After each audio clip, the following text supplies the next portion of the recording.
Problem number 33.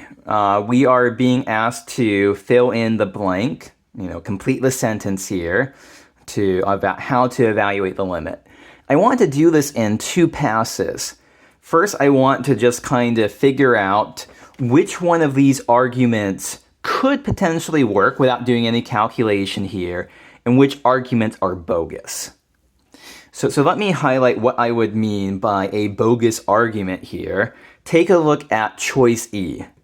This limit as xy goes to 0, 0, blah, blah, blah, exists because the limits as one approaches 0, 0 along the lines y is equal to x and y is equal to negative x are the same. So this says, if you go along y is equal to x or y is equal to negative x, these give you the same limits here. This is a bogus argument. Why is it a bogus argument?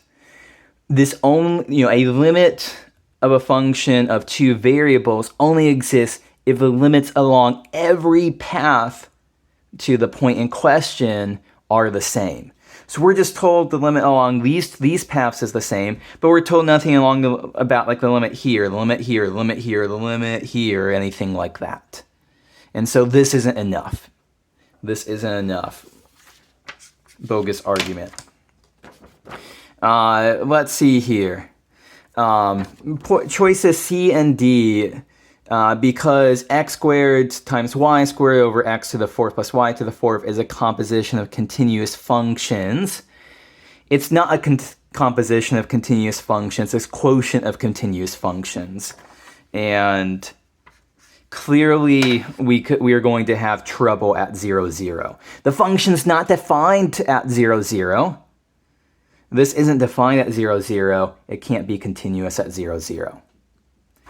And let's see here. Exists because the partial derivatives of x squared or y squared over x to the fourth plus y to the fourth are continuous at 0, 0. Again, this is a bogus argument. The original function isn't itself continuous at 0, 0 because it's not defined at 0, 0. So the partial derivatives that can't be defined at 0, 0, let alone continuous at 0, 0. Okay, so now we're left with choices A and B here. So now let's figure out, does this limit, it does not exist because the limits as one approaches 0, 0 along x equal to 0 and y is equal to x are different. Let's check that. Because if this is true, if the limits as you go to 0, 0 along these two different lines give you different numbers, then that's enough for us to say the overall limit doesn't exist. So let's check this. So along x is equal to 0, so this is really saying f of 0 comma y, so that would be 0 squared times y squared over 0 to the fourth plus y to the fourth. This is 0 over y to the fourth, this is 0. So the limit as 0y goes to 0, 0 here, of f of 0y is just the limit of 0, and so this is equal to 0. Now, what about y is equal to x here? F of x comma x. So x squared times y squared becomes x squared over x to the fourth plus y to the fourth becomes x to the fourth. This is x to the fourth over x to the fourth plus x to the fourth. Assuming x isn't 0, this is just we can just divide up top and bottom by x to the fourth. We get 1/2. And the limit as x goes to 0, 0 of 1/2 is equal to 1/2. So yes, we can see that these two limits here are 0. This is a good argument. Okay, so I mean we're done in some sense. If this was a test, you could just move on. Let's just check to see. Let's just check to see part B here. What goes on with this argument? So this does not exist because the limits of one approaches 0, 0 along these two curves. Y is equal to x squared and x is equal to y squared is different. If this is true, if the limits here, are different than by the same argument as in A, this would work. But if we actually go ahead and calculate out,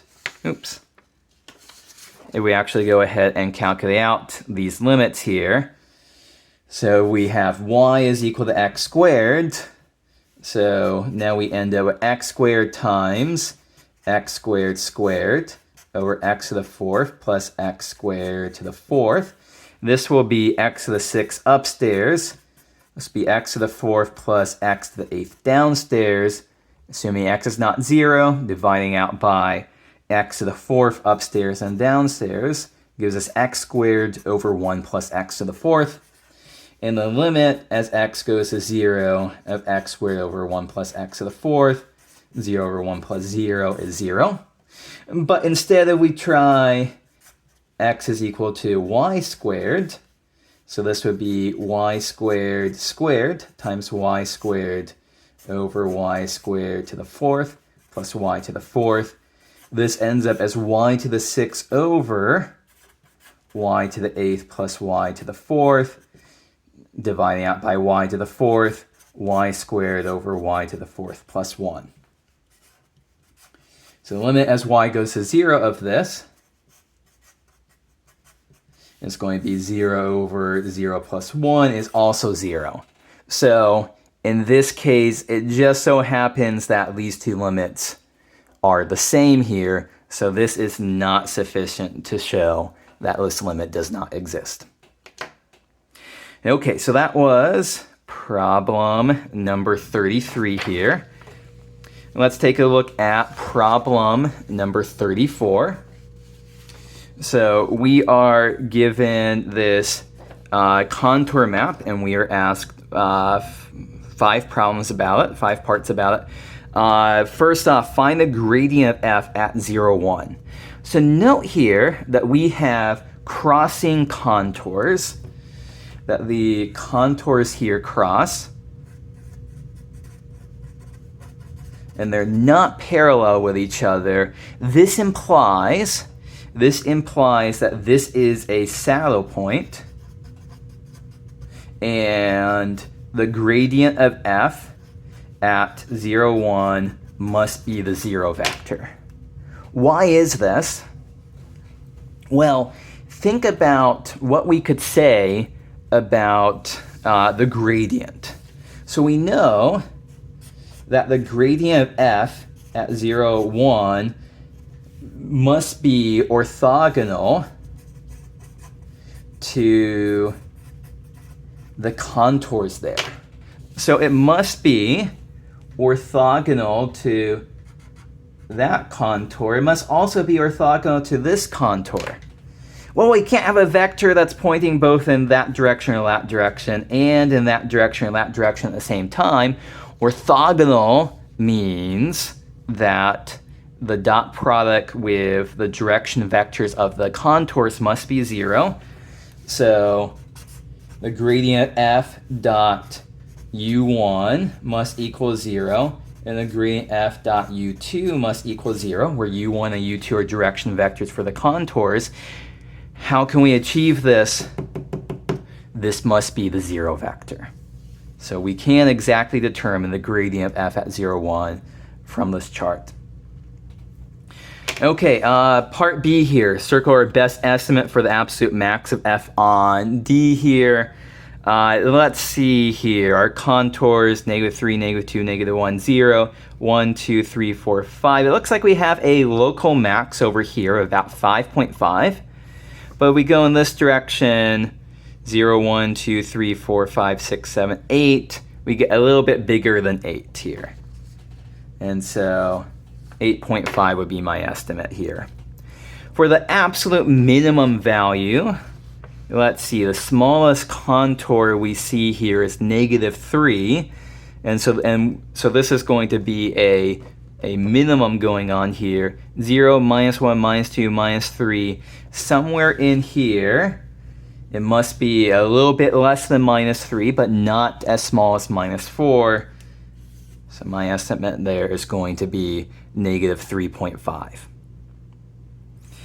Okay, so that's part C. Part D, circle the correct relationship between the magnitudes of the gradients here at point A and point B. So the magnitude of the gradient at a given point. So this is equal to the max rate of change of f at the particular point here. And we can tell this by how closely spaced together the contours are. So take a look here. See how far apart the contours are near A. The contours are spread further apart near B.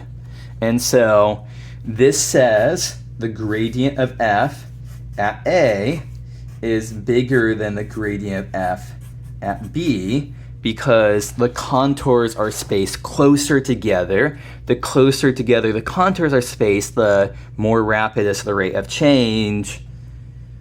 And so that's going to correspond to the magnitude of the gradient. So I guess that is choice A there. And then let's see, part D, the directional derivative, d sub u f of p here. At point P, is it positive, negative, or 0? Well, at point P, you're at the value of f at P is -1. You're moving towards the 0 contour, you're getting bigger, and so that tells us the directional derivative must be positive. The rate of change of f, if you're moving in that direction, must be positive. Okay, that is problem number 34. Let's wrap this video with problem number 35 here. So let T of xy is a temperature at the point xy rectangular table. We're not told what T is, but we're told its gradient, and we're asked for R of T is T squared comma T as a path on this table. We're asked for the derivative with respect to T of big T. Oops, big T is a scalar, not a vector. It's a function of R of T, where R is a vector. By the chain rule of paths, we should know this equals the gradient of T dot product R prime of T. So we know the gradient of T, we know R of T here. Now we just need to fill in the appropriate values here. Find the values of T such that this derivative is equal to 0.